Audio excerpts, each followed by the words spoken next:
નમો અરિહંતાણં નમો સિદ્ધાણં નમો હયવિયાણં નમો ઉજ્જયાણં નમો લોયે સૌસાહુનમ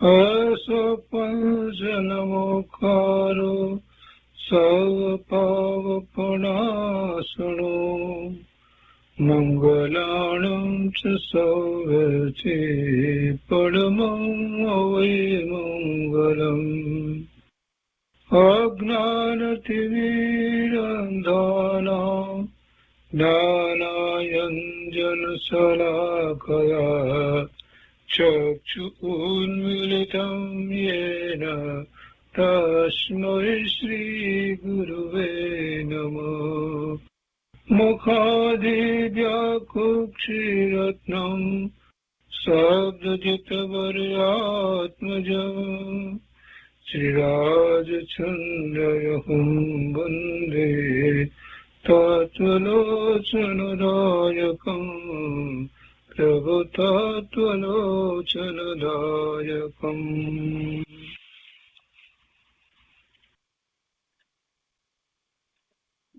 કૃપાળુદેવના વચનામૃતનો સ્વાધ્યાય હાથ નોંધ 1 નો સ્વાધ્યાય કરી રહ્યા છે. એના 47 બોલ સુધી સ્વાધ્યાય કર્યો છે. હવે આજે આગળ 48મો બોલ એટલે કે 48મો ભાગ, પાના નંબર 806.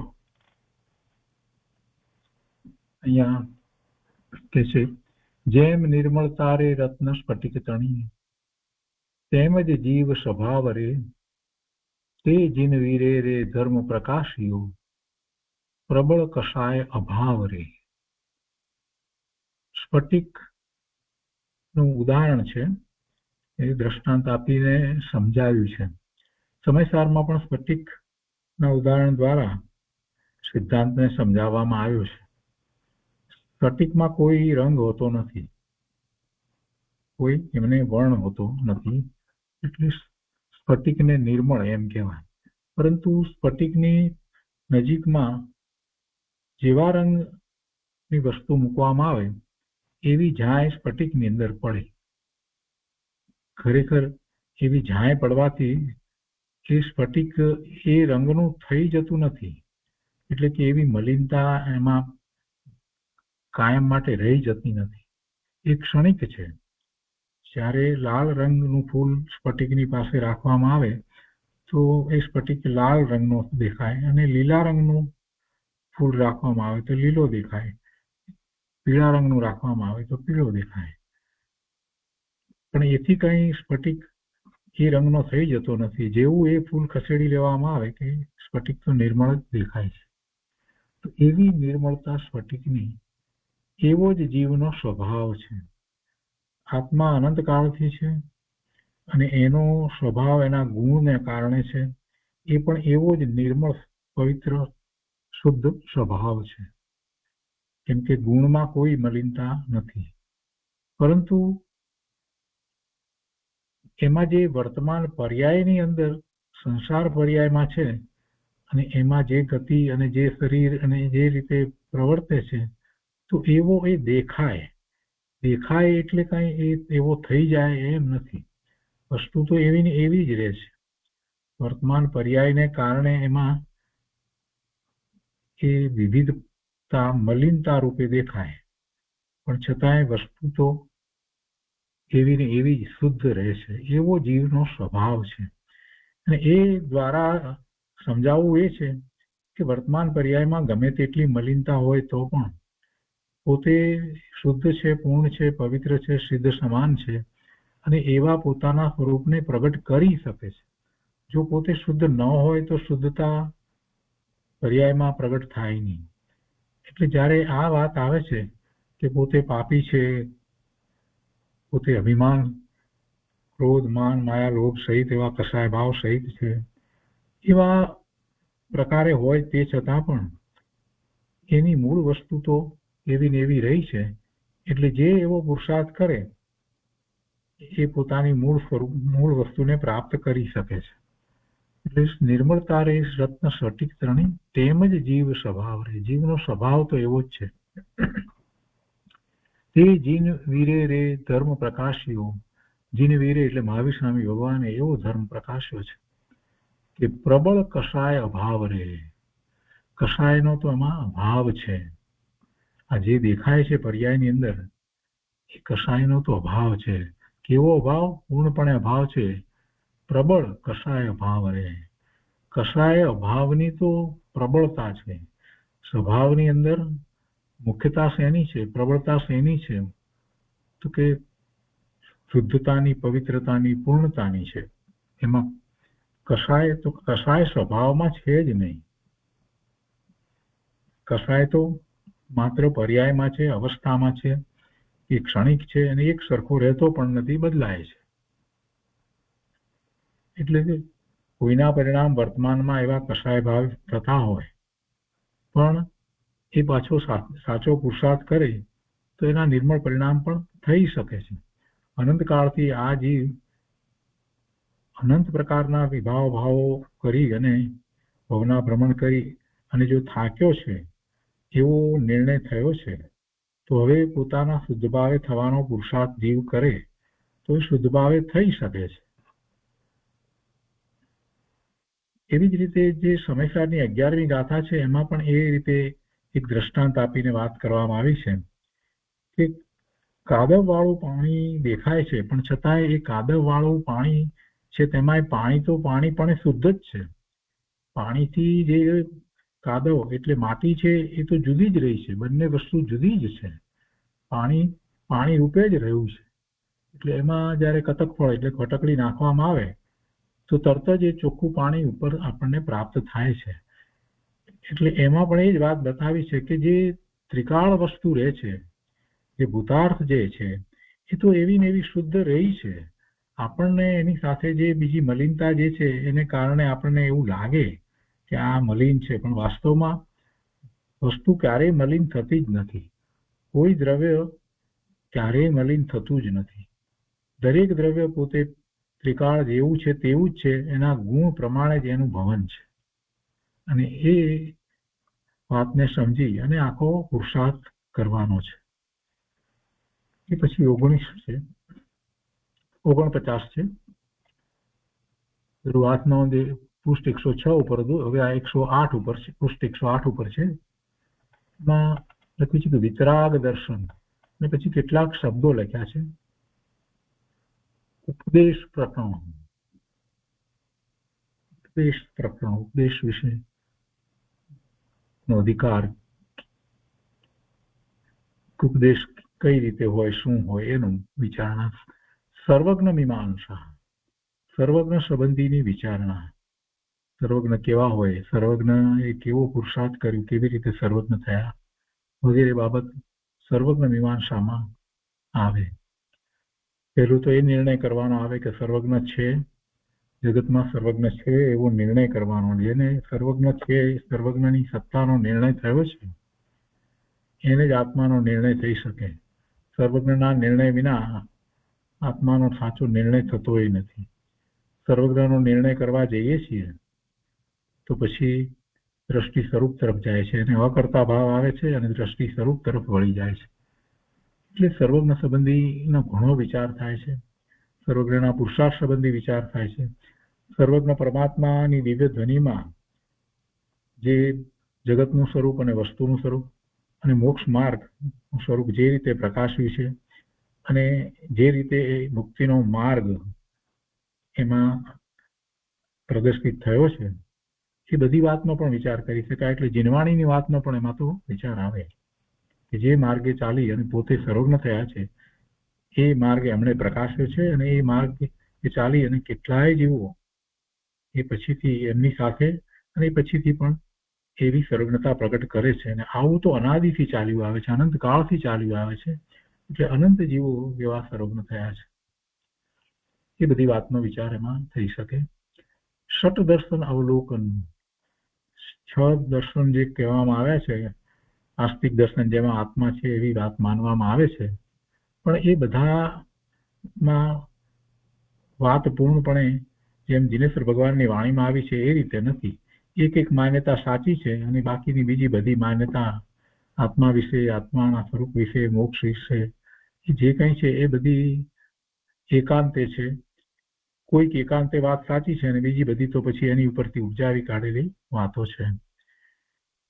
પણ સામાન્ય રીતે ષટ દર્શનનો એવો અભ્યાસ કરવામાં આવે છે, કેમ કે એવા દર્શન ભારતમાં વર્તમાનમાં પણ છે અને એનો વિચાર કરી અને એ દર્શન દિનેશ્વર ભગવાને જે માર્ગ દર્શાવ્યો છે એ જૈન માર્ગ કરતા કઈ રીતે જુદો પડે છે એનો જો વિચાર કરવામાં ના આવ્યો હોય તો કોઈક એવા સાંખ્ય કે વેદાંતી કે કોઈ એવા ન્યાયિક કે પ્રખર વક્તા હોય અને એ એવી કોઈ તર્ક દ્વારા વાત કરે તો જીવ બદલાઈ જાય, પોતાની સાચી માન્યતા છોડી દે.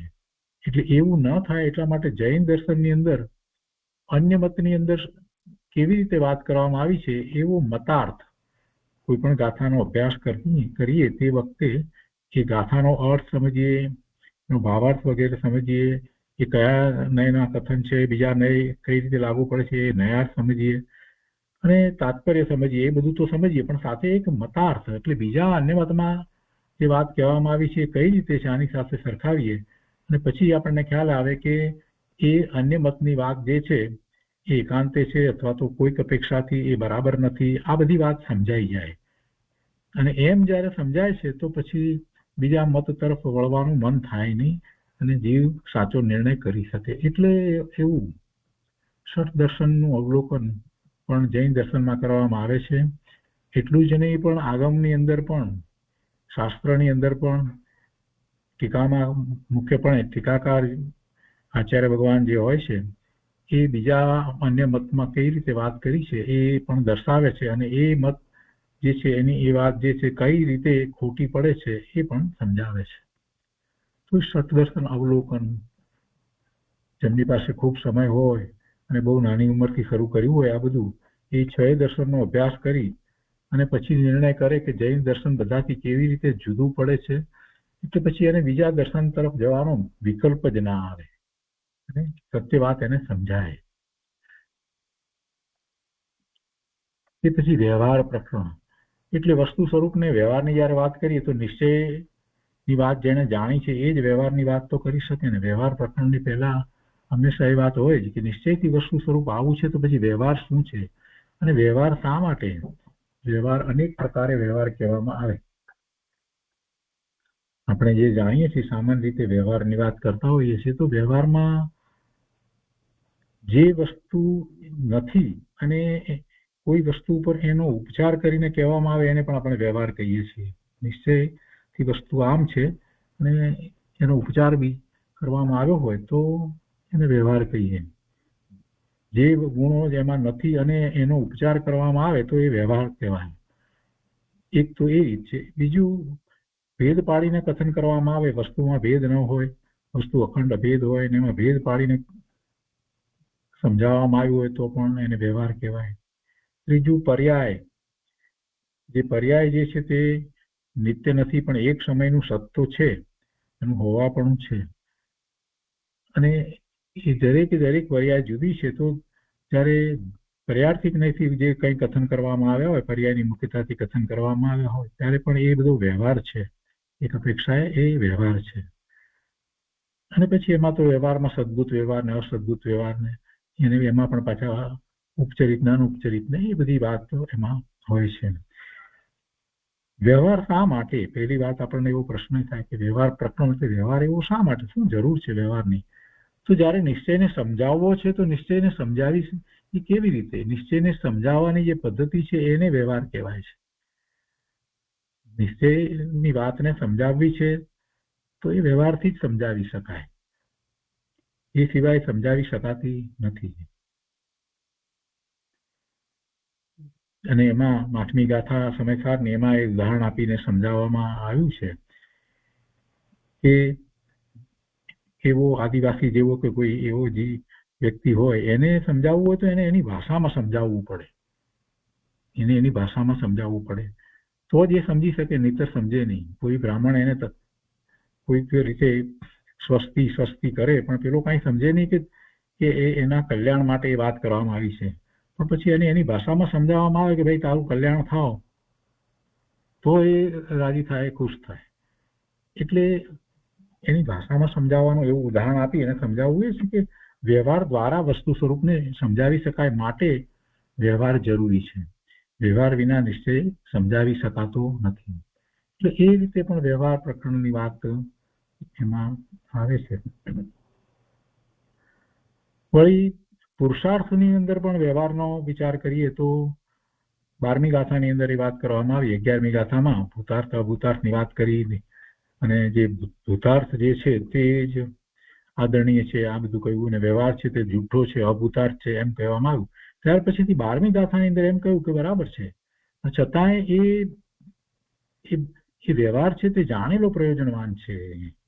અને એમાં પછી સોના ની ઓરનું ઉદાહરણ આપ્યું કે જ્યારે ખાણમાંથી જે સોનું નીકળે છે એ કઈ ગઠ્ઠા તો નથી નીકળતા, એ માટી સાથે ભળેલું સોનું છે, સોનાની ઓર છે.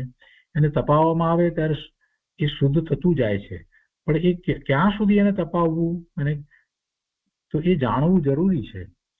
કેવો રંગ થઈ જાય ત્યાં સુધી એને તપાવવામાં આવે કે જ્યારે શુદ્ધ સોનું પ્રાપ્ત થઈ જાય, બધી માટી ચાલી ગઈ, તો એ દરેક સમયે જે ગરમ થઈ રહ્યું છે અને શુદ્ધતા વધતી જાય છે, અશુદ્ધિ ઘટતી જાય છે, એ બધી જાણેલી પ્રયોજનવાન એ રીતે છે. પોતાના પુરુષાર્થમાં હજી કેટલું બાકી છે, શું ખૂટે છે, કેટલી પોતાને પુરુષાર્થમાં નબળાઈ છે, ક્યાં ક્યાં પોતાની ભૂલ થાય છે, ક્યાં એ પોતે વિભાવ ભાવે થાય છે, આ બધું જાણવું તો જોઈએ. એ જાણ્યા પછીથી એને દૂર કરવાનો પુરુષાર્થ થઈ શકે. એટલે પુરુષાર્થમાં પણ આ બધો વ્યવહાર છે એને જાણવો જોઈએ. એ રીતે પણ વ્યવહાર પ્રકરણ હોઈ શકે. પછી મુનિ ધર્મની વાત લીધી છે. મુનિ ધર્મ એમના અંતરમાં તો એ વાત રમતી જતી. કૃપાળુદેવના અંતરમાં તો મુનિ ધર્મ સર્વસંગ પરિત્યાગ, બધાનો ત્યાગ કરીને સર્વસંગ જે સંગમાં છે તે બધાનો, માત્ર સ્વજનો એટલું જ નહીં પણ ઘર બાર બધું છોડી સર્વસંગ નો પૂરેપૂરો ત્યાગ કરી અને નીકળી જવું, એટલે એવી મુનિ દીક્ષા ગ્રહણ કરવી, એ વાત એમના અંતરમાં હતી. અને એ માટેની ભાવના ભાવતું એમને કાવ્ય અપૂર્વ અવસર પણ રચ્યું. તો મુનિ ધર્મ જૈન દર્શનની અંદર સર્વશ્રેષ્ઠ વસ્તુ છે. સાચા મુનિ એટલે 7મા 6ઠા ગુણસ્થાનની દશામાં હોય, એ પછી એ સામાન્ય સાધુ હોય, કે પછી એ ઉપાધ્યાય હોય, કે આચાર્ય હોય, કે ગણધર હોય, પણ એ બધા જ એ મહાસંત છે. કેમ કે 7મા 6ઠા ગુણસ્થાને રહ્યા છે. એટલે 7મા ગુણસ્થાનની દશામાં તો નિર્વિકલ્પ ધ્યાનમાં પોતે પોતાના સ્વરૂપમાં વિશેષપણે એકાગ્રતા કરે છે, રમણતા કરે છે, અને તો આનંદની શાંતિની દશામાં છે. એમને હવે કોઈ જગતની ચીજ પ્રત્યે કોઈ ઈચ્છા આકાંક્ષા થતી નથી, એમાં હિત બુદ્ધિ નથી, એમાં સુખ બુદ્ધિ નથી, એના પ્રત્યે તો ઉદાસીનતા એમને વર્તે છે. એટલે જ્યારે નિર્વિકલ્પ ધ્યાનમાંથી પાછા બહારમાં હોય ત્યારે પણ એ જે ધ્યાનમાં જે ભાવમાં હતા એ ભાવમાંથી બહાર આવે છે, તો એમને પ્રભુ પ્રત્યે સ્મરણ સ્મૃતિનો એવો ભાવ આવે છે, ક્યારેક શાસ્ત્રની રચનાનો ભાવ આવે છે, બીજા જીવો પ્રત્યે કરુણા આવે છે, એટલે એ બધા દુઃખી છે, તેમને માટે શાસ્ત્રની રચનાનો ભાવ આવે છે, અને પાછા અંતર્મુહૂર્તમાં તો પોતાના સ્વરૂપને સ્પર્શે છે. આવો મુનિ ધર્મ હોય છે, આવી મુનિની દશા હોય છે. સમ્યક દર્શન થયા પછી જે 4થા ગુણસ્થાનથી 7મા ગુણસ્થાન સુધી એનો જે પુરુષાર્થ છે એ કોઈ સામાન્ય પુરુષાર્થ નથી, અભૂતપૂર્વ પુરુષાર્થ છે. દીક્ષા લઈ લે એટલે 7મું ગુણસ્થાન આવે એમ નથી. દીક્ષા લીધા પછી 7મું ગુણસ્થાન પ્રગટ કરવાનું હોય છે, અને એ મુનિ ધર્મ. અને એમાં જે ચારિત્ર છે, બાહ્ય અને અભ્યંતર ચારિત્ર, એ ચારિત્ર જે છે એ ચારિત્રની ભાવના બધા જ મુમુક્ષુ મોક્ષાર્થી આત્માર્થી જીવો ભાવે છે. એવું ચારિત્ર અમને હો. એટલે એનો અર્થ શું થયો કે અંતરંગ દશા એવી અદભુત હોય 7મા ગુણસ્થાનની, અને બાહ્યમાં પણ એવું ચોખ્ખું ચારિત્ર હોય. અને એમાં તો બાહ્યમાં પરિસર ઉપસર્ગ હોય તો પણ એને ખ્યાલ નથી આવતો, ને પોતે સ્વરૂપમાંથી આવતા આનંદમાં રમણતા કરે છે. એવી એ દશા. એમાં કોઈ એવો વિકલ્પ નથી ઉઠતો કે ક્યારે મને કેવળ જ્ઞાન થાય, એવી કોઈ વાત નથી હોતી. એટલે એ મુનિ ધર્મ, એ ચારિત્ર છે, એ ચારિત્રની અદભુત દશા છે. અને એ ચારિત્રની દશા જે છે અદભુત છે. એમાં જ એ ક્યારે શ્રેણી ચડી જાય અને કેવળ જ્ઞાન પ્રગટ કરી લે, કહેવાય નહીં. એટલે એ સાધુ હોય, સામાન્ય સાધુ હોય, ઉપાધ્યાય હોય, આચાર્ય હોય કે ગણધર હોય, એ બધા એ દશામાં છે, મુનિ ધર્મ છે એમને. અને એ જ 7મા ગુણસ્થાનથી આગળ વધી શ્રેણી ચડી અને કેવળ જ્ઞાન પ્રગટ કરે છે. તો એ મુનિ ધર્મ. સમ્યક દર્શન થયા વિના મુનિ ધર્મ હોય નહીં. સમ્યક દર્શન વિના કોઈ દીક્ષા લઈ લે એટલે સાચું મુનિ પણ કહેવાય નહીં, સાચું સાધુ પણ કહેવાય નહીં. અંતરંગ વસ્તુ છે. મુનિ ધર્મ જે છે તે અંતરંગ વસ્તુ છે.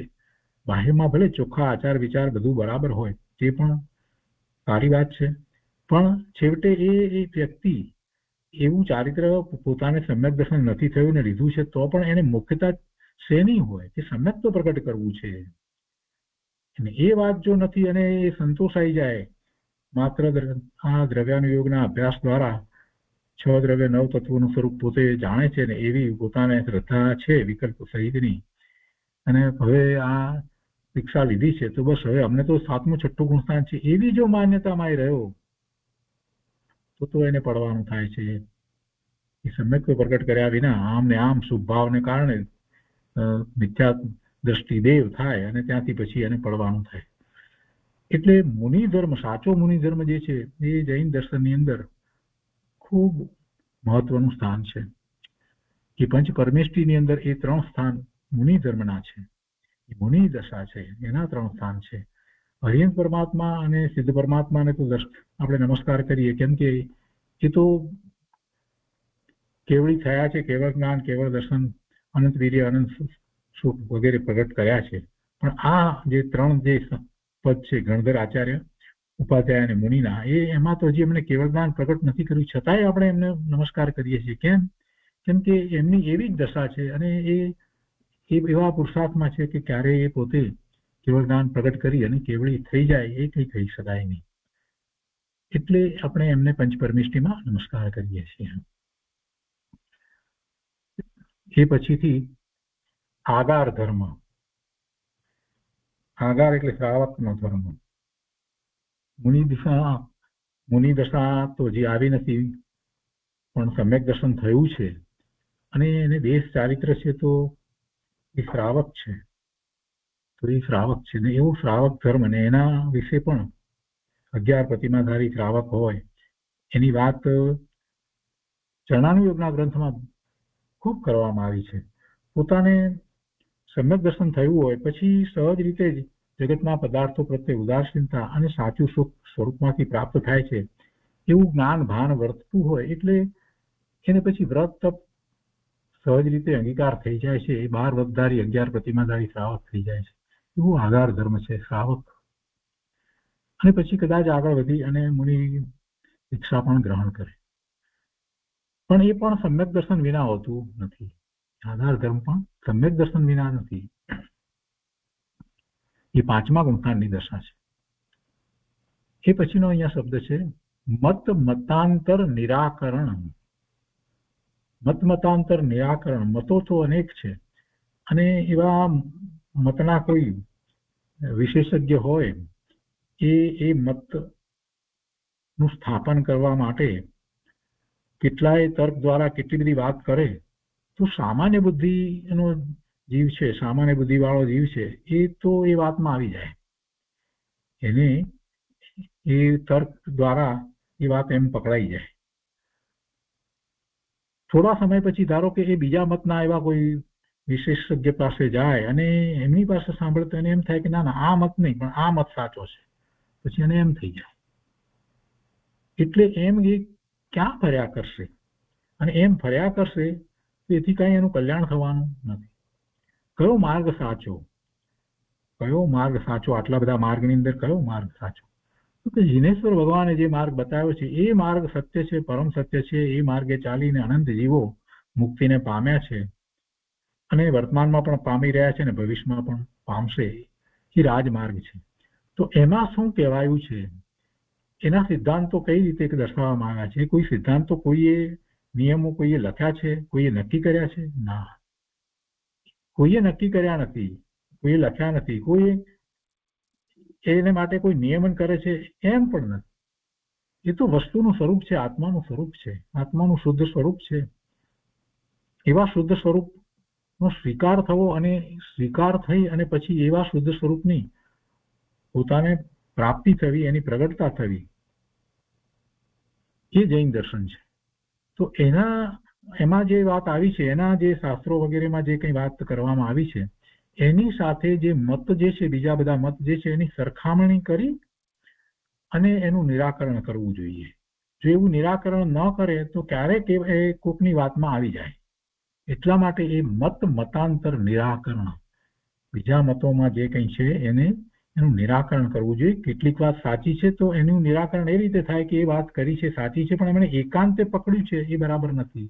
એની સાથે જે જૈન દર્શનમાં બીજી સાથે માન્યતા કહેવામાં આવી છે એ પણ હોવી જોઈએ. તો એ મતાંતર નિરાકરણ અને પછી ઉપસંહાર એમણે લખ્યો છે. એટલે બસ પછી પાકો નિર્ણય નિર્ધાર થઈ જાય અને વસ્તુ સ્વરૂપ જેમ છે તેમ એવા નિર્ણય સહિત પોતાના સ્વભાવ ભાવે પોતે થઈ જવું, એવો ઉપસંહાર હોય. બીજો કયો ઉપસંહાર હોય? એટલે એક રીતે જોઈએ તો આખી ધર્મની પ્રક્રિયાની વિચાર દશા માટેના બધા શબ્દો છે. એ પછી 50નો બોલ છે, હાથનો તે પૃષ્ઠ 110 ઉપર લખાયા છે. નવ તત્વ વિવેચન. આ બધા માટે બીજી પણ કેટલીક વાત અહીંયા લીધી છે કે નવ તત્વ વિવેચન, નવ તત્વ સંબંધીની વિચારણા કરવી જોઈએ. નવ તત્વ, એમાં જીવ તત્વ અને અજીવ તત્વ એ બે તત્વ, અને એ સિવાય બાકી જે 7 તત્વ જે કહેવામાં આવે છે, આશ્રવ, ગુણ ને પાપ, બંધ, સંવર, નિદ્રા, મોક્ષ, આ જે કહેવામાં આવે છે તો એ તો પર્યાય છે. એ 7 તો પર્યાય છે. અને એ પર્યાયમાં જીવ તત્વનો અજીવ સાથેનો સંયોગ કે વિયોગ દર્શાવવામાં આવ્યો છે. જે પર્યાયો છે એની અંદર, એટલે એ રીતે એ બધી પર્યાયો છે એ સહિત પૂર્ણપણે એનાથી રહિત પૂતગળ સાથે જ અજીવ, પૂતગળમાં મુખ્યપણે એક જ છે, અજીવમાં મુખ્યપણે એક જ છે, પૂતગળ છે. તો એનાથી રહિત પૂર્ણ શુદ્ધ દશા તે મોક્ષની દશા, મુક્ત દશા છે, અને એ જ જીવનું સ્વરૂપ છે. પણ જીવ જે કહેવામાં આવ્યો, એ જીવ એ તત્વ, એ દ્રવ્ય અપેક્ષા એ પણ દ્રવ્ય, અને એની આ બધી પર્યાય છે. અને એમાં મોક્ષ એ પણ જીવની પર્યાય છે. અને એના સંબંધીનો ખૂબ વિચાર કરવામાં આવે, કઈ રીતે આ તત્વ કાર્ય કરે છે, કેવી રીતે છે. અનંત કાળથી આ તત્વને સમજ્યા વિના એને કર્મ રહિત થવાનો પુરુષાર્થ કર્યો, એટલે એ કરી શક્યો નહીં. જો એ બરાબર સારી રીતે તત્વને સમજ્યો, 6 દ્રવ્યને સમજ્યો, 9 તત્વને સમજ્યો, અને એ સમજી અને સમજપૂર્વક એને એવા નિર્ણયપૂર્વક પોતે કોણ છે એની દ્રઢતા કરી અને પુરુષાર્થ કર્યો તો બરાબર થઈ જાય. પણ એને એવું નથી કર્યું. એટલે 9 તત્વોને એને બહુ સારી રીતે સમજવાની જરૂર છે. સંસાર પર્યાયમાં આ જે અજીવ તત્વ, જે પૂતગળ પરમાણુ, એ સતત એની સાથે રહેલું છે. સતત સાથે રહેલું છે એટલે એને એમ થઈ ગયું છે કે એના સહિત જ પોતાનું અસ્તિત્વ છે. અને આ જ મોટામાં મોટી ભૂલ કરતો આવ્યો છે. આ ભૂલ કેવી રીતે ટળે? કે 9 તત્વ છે એમ વિચાર કરે તો એ ભૂલ ટળે. કે 9 તત્વ કયા? તો 9 ક્યારે રહી શકે?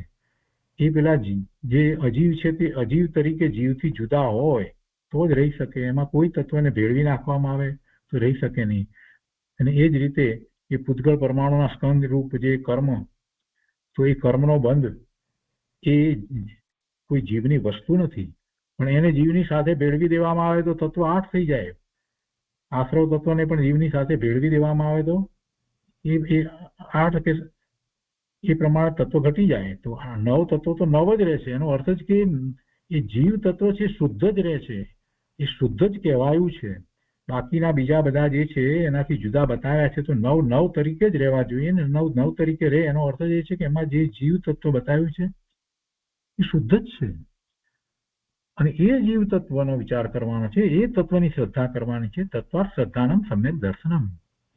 ઉમા સાતીજી ભગવાને જે બીજું સૂત્ર કહ્યું છે એમાં બધા તત્વોનો નિર્ણય કરવામાં મૂળ બધી લાંબી વાતો કરવામાં, નિબંધ લખવામાં, વિચારણા કરવામાં, સમજાવવામાં એ વાત પોતે ભૂલી જાય છે કે જીવ તત્વ એટલે પોતે જીવ તત્વ છે અને એ પોતે શુદ્ધ છે. એ શુદ્ધ છે. જે વસ્તુ શુદ્ધ છે એ પર્યાયમાં મલિન દેખાય એટલે કઈ મલિન થઈ જાય છે? ના, એ મલિન થતી જ નથી. એટલે પોતે તો શુદ્ધ જ છે.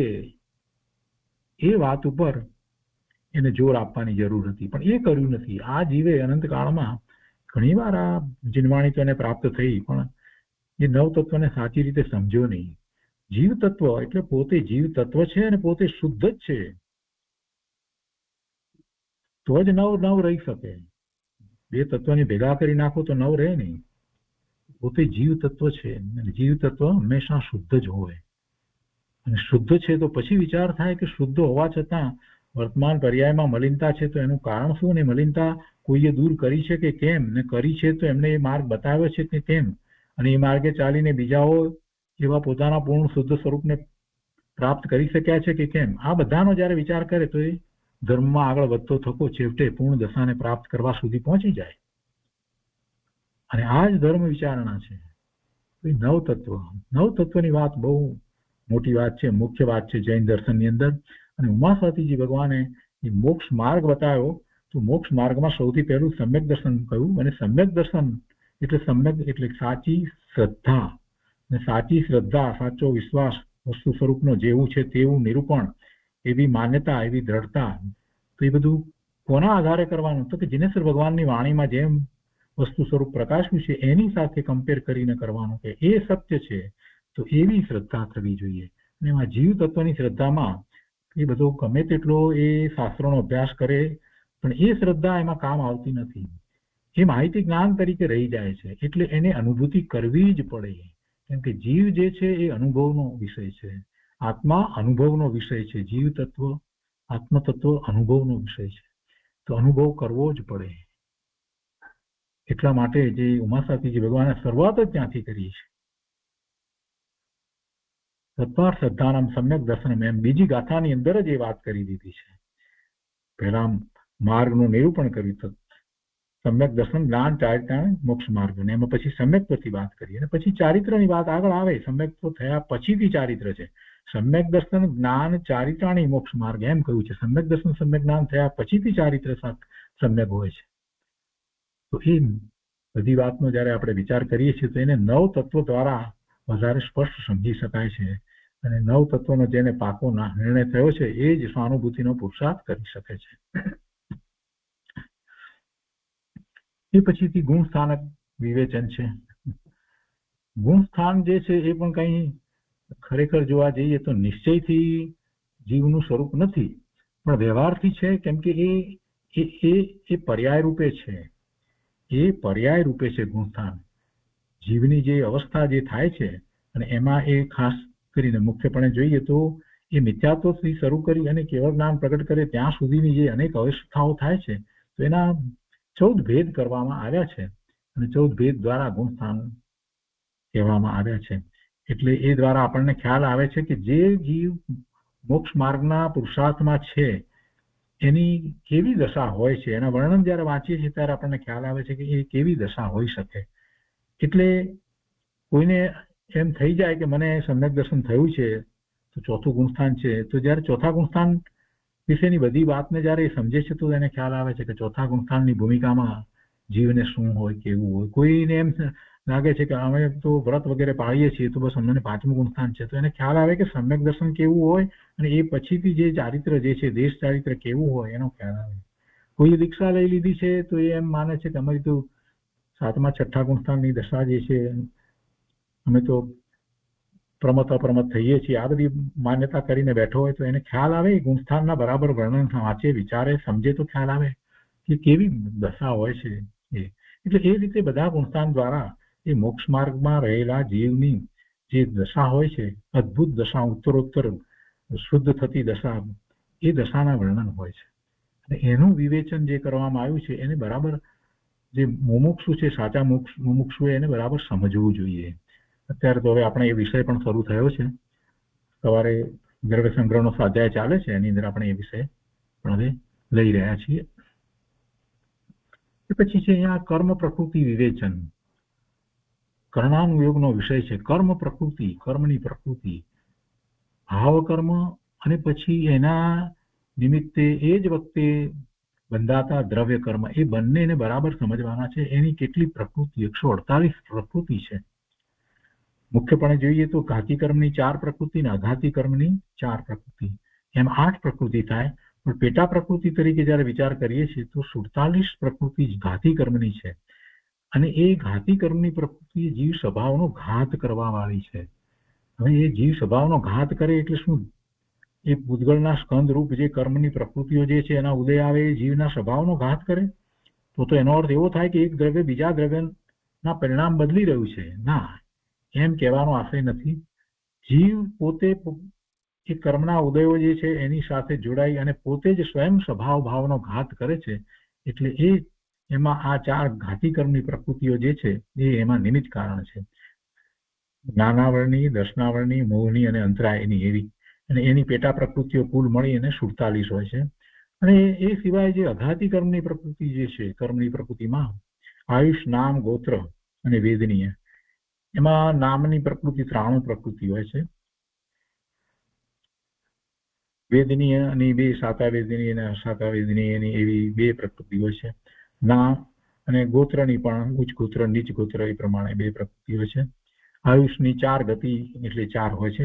એમ મળી અને બધી મળીને 101 પ્રકૃતિ એ અઘાતી કર્મની પ્રકૃતિ છે. અને અઘાતી કર્મ જે છે એના સ્વભાવ ભાવનો ઘાત નથી કરતા. અઘાતી કર્મની પ્રકૃતિના ઉદય તો કેવળી પરમાત્માને પણ હોય છે. જ્યાં સુધી અર્યંત અવસ્થામાં છે ત્યાં સુધી તીર્થંકર ભગવાનને પણ હોય છે, કેવળી પરમાત્માને પણ હોય છે. એટલે એ કાંઈ અને કાંઈ નુકસાન કરે એવી વાત પણ હોતી નથી.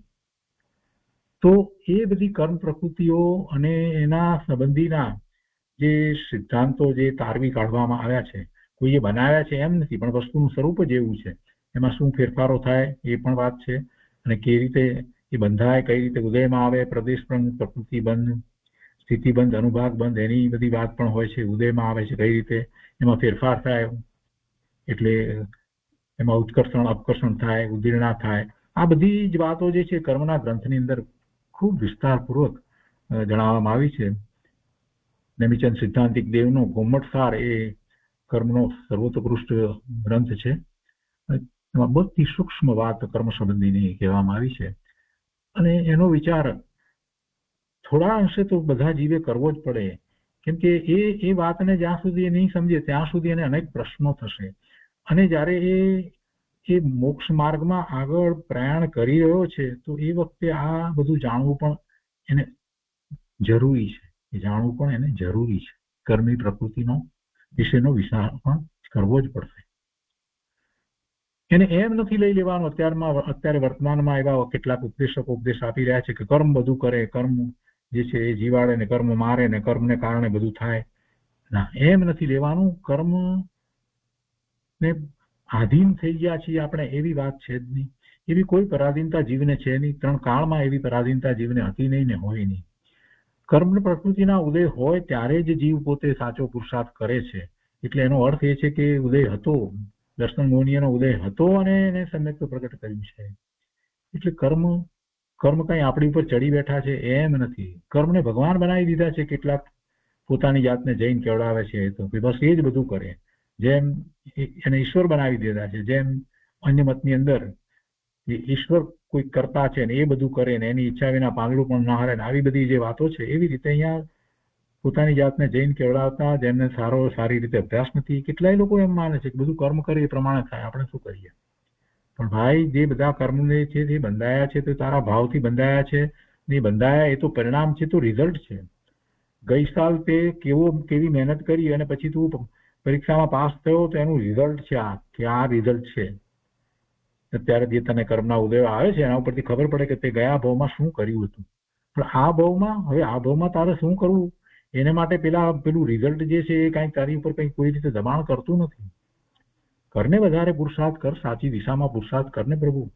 એમ ગુરુદેવે આપણને બહુ મોટી વાત કરી છે કે વર્તમાન તારો છે. ગુરુના કર્મના ઉદયો આવે તે વખતે પણ તું ધર્મ માર્ગમાં પુરુષાર્થ કરવા માટે સક્ષમ છો, સમર્થ છો. એટલે એ રીતે કર્મ પ્રકૃતિ અને કર્મના ઉદય સંબંધી એ બધા સંબંધીની વિચારણા કરવી એ આખું મોટું શાસ્ત્ર છે. અહીંયા તો સામાન્ય આપણે વાત લઈએ છીએ.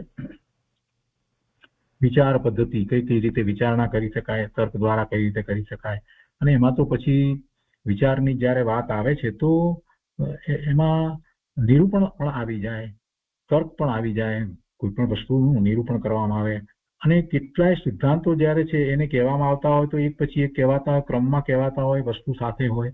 કેટલાક જ્ઞાન અપેક્ષાએ વાત કરવામાં આવતી હોય કે આટલા અનંત ગુણનો પિંડ ભગવાન આત્મા છે, ને પછી ગુણો અને શક્તિના વર્ણનો બધા આવે, એ બધું ક્રમમાં થાય, અને છતાં એ કહેવાય કે એ બધું એક સાથે છે. તો એ બધા માટે એની એક પદ્ધતિ છે. વસ્તુની અંદર એ પ્રકારના ધર્મો હોય, વિરુદ્ધ ધર્મો હોય, તો એનું સાથે રહેવું એ પણ હોય. તો એને નિરૂપણ કરવા માટેની અનેકાંત વસ્તુ સ્વરૂપ છે, તો એનું નિરૂપણ કરવા માટેની શાદવાદ પદ્ધતિ છે, એવી પણ એ પદ્ધતિ છે. એટલે એનો પણ વિચાર પદ્ધતિમાં વિચાર લેવો જોઈએ. તર્કનો વિચાર કરવામાં આવે છે, અને જે કંઈ આગમ છે એનો વિચાર કરવામાં આવે, અને કેવી રીતે વિચાર કરતા કરતા છેવટે સ્વરૂપ સુધી પહોંચાય એ મૂળભૂત વાત છે. એવી વિચાર પદ્ધતિ. શ્રવણ આદિ વિવેચન. શ્રવણ એટલે સાંભળવા રૂપ વિવેચન, સાંભળીને વિવેચન. સત્સંગ વગેરેની અંદર સાંભળીને વિવેચનની વાત કૃપાળુદેવે એના પર ઘણું જોર આપ્યું છે. શ્રવણ આદિ વિવેચન એટલે એવા સત્પુરુષની વાતને સાંભળીને સ્વીકાર કરવો, એ બધી વાત. અને પછી છે કે બોધ બીજ સંપત્તિ. બોધ બીજ સંબંધી કૃપાળુદેવે બહુ વાત કરી છે. બોધ બીજની પ્રાપ્તિ અને બોધ બીજ આપવામાં આવે ને એટલે એ દ્વારા જે દ્રવ્યશ્રુતનો અભ્યાસ કરી અને જે આપણે મેળવીએ છીએ તો એ પૂરતું નથી. એની સાથે કાંઈક રહસ્ય છે, એનો મર્મ છે. એ મર્મ જે છે એ શ્રી ગુરુ આપે છે. આગમનો અભ્યાસ તો કોઈ પણ બુદ્ધિશાળી જીવ કરી શકે, પણ એ અભ્યાસ એને પોતાના સ્વરૂપ તરફ લઈ જવા માટે કઈ રીતે ઉપયોગી થાય, અને એની વિચારણા કરવા માટે થઈ અને એનો મર્મ જે સમજાવે છે એ ગુરુ જ સમજાવી શકે. અને એ મર્મ જે સમજાવવો, એ થોડા શબ્દોમાં પણ અમુક વાત એવી આપી દેવી, એને બોધિ બીજ કહેવામાં આવે છે. એવું બોધિ બીજ. અને એના દ્વારા પછી એટલે એક જાતનું એવું વિશિષ્ટ પ્રકારનું એવું માર્ગદર્શન હોય છે. એ પછીથી એ જીવને એ પછી સમ્યક્તોનો પુરુષાર્થ જે છે એ સરળ થઈ જાય છે, એ સમ્યક્તો પ્રગટ કરે છે. એ બોધિ બીજ સંપત્તિ એટલે એવું બોધિ બીજ પોતે પ્રાપ્ત કરવું, અને એ કોઈક રીતે પ્રાપ્ત થયું છે એવા મહાપુરુષની વાણીમાંથી, તો એને ઘણી વાર તો સમજ્યો ન હોય, પણ મોટે ભાગે એવું હોય છે કે ગુરુની નિશ્રામાં રહી અને એની પ્રાપ્તિ થાય છે. એટલે એ જીવો સમ્યક્તો પ્રગટ કરે છે. એ બોધ બીજ સંપત્તિ એ મોટી સંપત્તિ છે. એ પછી છે તે શબ્દ છે જીવાજીવ વિભક્તિ. જીવ અને અજીવ જુદા છે. જીવ અને અજીવનો ભેદ કરવો. એટલે જીવ એટલે પોતે, અને બીજા બધા જે છે પોતાથી જુદા જે છે તે બધા પોતાને સંયોગો કરી અને જે કંઈ પ્રાપ્ત થયું છે તે એમાં તેજસ શરીર, કાર્મણ શરીર અને આ ઔદારિક શરીર અને સંયોગે કરી અને જે કંઈ વસ્તુ પદાર્થો જે છે એ બધા તો બધા અજીવ છે. એટલે જીવ અને અજીવનો એને નિર્ણય કરવો પડે કે આ અજીવ છે. સૌથી મોટી ભૂલ જીવની એ જ થઈ રહી છે કે જે શરીર સાથે એ રહ્યો છે એ શરીરને એ ચેતન માને છે, એ જીવ માને છે, એમાં ચેતના માને છે. શરીર સહિત જ પોતાનું અસ્તિત્વ માને છે, એટલે શરીરમાં એ ચેતના માને છે. અને કેટલાય લોકો એમ માને છે. જૈનના કેટલાક ઉપદેશકો પણ એવી જ વાત કરે છે કે જ્યાં સુધી શરીર સાથે જીવ છે ત્યાં સુધી શરીરને ચેતન કહેવાય, પણ શરીર ક્યારેય ચેતન થાય નહીં. કેમ કે બે દ્રવ્ય જે છે તે ક્યારેય પોતાના ગુણો જે છે એ એકબીજામાં નાખે એવું બન્યું નથી, બનતું નથી, કોઈ વખત ભવિષ્યમાં પણ બને નહીં. જીવના ગુણ શરીરમાં આવે ને શરીરના ગુણ જીવમાં આવે એવું ક્યારેય બન્યું નથી ને બને નહીં. એમ બને તો જગતનો નાશ થઈ જાય. કોઈ દ્રવ્ય પોતાના ગુણોને છોડે અથવા તો બીજામાં નાખે અથવા તો કોઈ બીજું દ્રવ્ય કોઈ બીજા દ્રવ્યના ગુણોને ગ્રહણ કરે, આમ થાય તો પછી દ્રવ્ય દ્રવ્ય તરીકે રહી શકે જ નહીં. એટલે એવું તો બને જ નહીં કે જીવની ચેતના શરીરમાં જાય, એમ તો બને જ નહીં, એ અશક્ય છે. એટલે મુખ્ય વાત આ છે. ભેદ જ્ઞાનની વાતની અંદર સૌથી વધારે જો કોઈ વસ્તુથી એને જુદા પડવાનું છે જીવને, તો જે શરીર સાથે રહ્યો છે એનાથી જુદા પડવાનું છે અને એનું એકત્વ મમત્વ ટાળવાનું છે. શરીર સાથેનું એકત્વ મમત્વ છોડવા માટે જીવ અજીવનો વિચાર કરવાનો છે. જીવ ચેતન છે તો ચેતન કદી જળ થાય નહીં, અને જળ જે છે શરીર એ કોઈ દિવસ ચેતન થાય નહીં. અને એના સંબંધીના કૃપાળુદેવે પણ બે કાવ્ય લખ્યા છે. જળ અને ચેતન બંને ભિન્ન છે, બંનેના સ્વભાવ પણ ભિન્ન છે.